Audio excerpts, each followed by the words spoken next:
And this exercise will start from 10th, that is Monday, to 14th June 2019 in 331 stations. These 331 stations are the stations where we have the sub-county or the deputy county commissioners. They are going to oversee for us this exercise. However, for you to be recruited as NYS recruit, number one, you must be a Kenyan citizen and a resident of that particular sub-county. Therefore, that's why I'm saying we are recruiting at the sub-county level. You must also undergo a medical checkup during that recruitment and after. The second medical checkup will be done at the NYS. Once you have been enlisted, you will have a second checkup. And all these medical checkups are going to be conducted by the Ministry of Health. Then the persons we are going to recruit must be prepared to undergo vigorous physical training. And they also must prepare themselves to give voluntary service to the nation in any part of Kenya.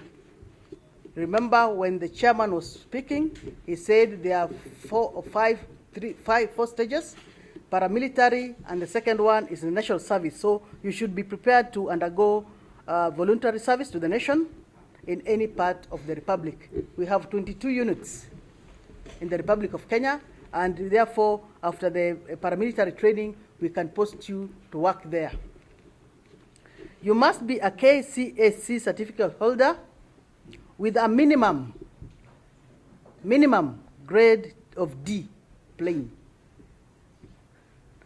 You also must produce original national identity card, original academic certificates, and avail one set of the copies of the same, so that when you are availing the originals, we are able to counter-check whether they are genuine or not genuine, and therefore you leave us with your photocopy. You must also have a valid certificate of good conduct. You must be between the ages of 18 to 24 years. Female applicants, and they have to listen to this, female applicants should not be pregnant for obvious reasons. You remember I said you must undergo vigorous physical training. So you don't want those ladies, our good ladies, to lose their babies when they're doing the physical training. And one should not be having a dependent. So those are the rules. The successful candidates will be admitted at the NYS Gilgil and Naivasha for the NYS basic paramilitary training, and we expect the first recruit to report by 26th of June. We are saying that orphans, remember the National Youth Service really takes care of the less privileged of this society, and therefore we are encouraging the orphans who meet these qualifications to come up, and we are going to give them preference. Orphans and those ones from poor families, we are going to give them preference. And therefore, we expect them, when they come on that particular day, they will meet our recruiting teams on the ground, and the recruiting teams will be accompanied by the following people, so that we are sure of inaitwa quality control.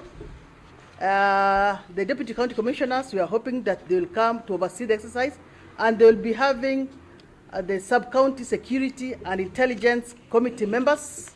The committee members, as you know, includes the NIS, the CID, police, administration police, and we are also expecting the youth officers who are on the ground to be overseeing this exercise, the religious and faith-based organizations to oversee this, The Ministry of Health will be with us because they have to carry out the medical tests. Ministry of Education, we expect them to be there just to satisfy for us that those certificates they're seeing are okay. And the National Youth Council, you know we have a National Youth Council. The National Youth Council is spread all over the country. We expect the members to be part and parcel of that, overseeing of the recruitment. And lastly, we also expect the civil society and, of course, the media to be part and parcel of that exercise so that you can oversee what we are doing. One of the most important things that was done was to reintegrate and to resettle our youth. And therefore, the program of National Youth Service from the start had the philosophy of inclusion for disadvantaged and disenfranchised youth being a driving and a agenda. And from then up to today, our role still remains resocialization and empowerment through various forms of training and integrating our youth through the National Youth Program. We are looking forward to having a lot of investments in agriculture, a lot of investments in the service sector. We have a very strong training team. I can assure you, even when it comes to security, there is no institution, no private institution which can match our facility and our capacity in terms of training. We are talking about going into plant and construction.